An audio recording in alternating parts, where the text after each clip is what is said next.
नागपुर महानगर पालिका चुनाव 2026 को लेकर सियासी हलचल तेज हो गई है।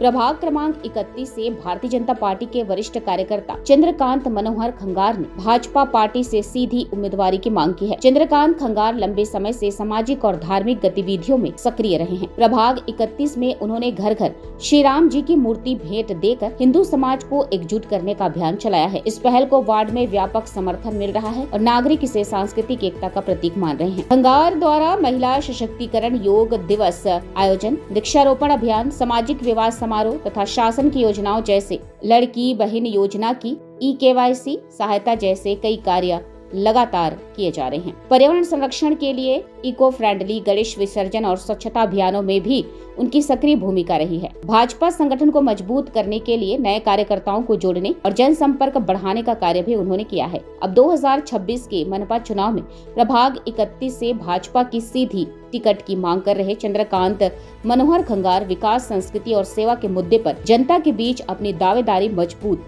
कर रहे हैं। मी मागच्या 30-35 वर्षात कार्यकाळापासून इथे समाजकारण करतो आहे। समाजकारण करत असताना आता मला प्रकाशाने जाणवलं की आपण कुठेतरी कमी पडतोय। कशासाठी तर प्रशासक आपलं कुठेतरी ऐकत नाहीये, काहीतरी त्रास होतो आहे।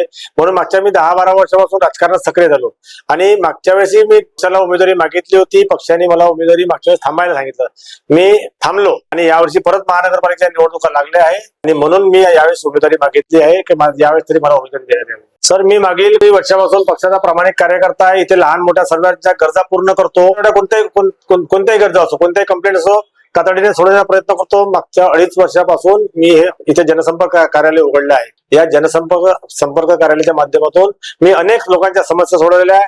माननीय आमदार, आमचे दक्षिण नागपूरचे आमदार मोहनभाऊ मते यांच्या मार्गदर्शनात खूप सारे इथे विकास कामे केले आहे। विकास कामं त्यांच्या माध्यमातून करत आहे। मी पक्षाला प्रामुख्याने तिकीट मागितली आहे, उमेदवारी मागितली आहे। जर पक्षाने मला उमेदवारी नाही देण्याचा प्रश्नच नाही, पक्ष 100% मला उमेदवारी देईल असा मला विश्वास आहे। जे कामं नागरिक सांगतील ते आम्ही प्रामुख्याने करणार। सरकार आमचे आहे, केंद्रात सरकार आमचे आहे, राज्यात आमची सरकार आहे आणि येणारी महानगरपालिकाही आमचीच राहणार आहे। त्यामुळे नागरिकांचे कोणतेच प्रश्न राहणार नाही असा आमचा प्रयत्न राहील। समाजसेवा घडावी, चांगली समाजसेवा आपल्यातून घडावी हा माझा प्रयास आहे। अनेक वर्षापासून काम करत आहे आणि मग समाजकारण करताना राजकारणात येण्याचा भाग उद्देश हाच आहे की समाजकारण करताना कुठे अडचणी होत होत्या, आपले प्रशासक ऐकत नव्हतं, म्हणून मला राजकारणात यावं लागलं।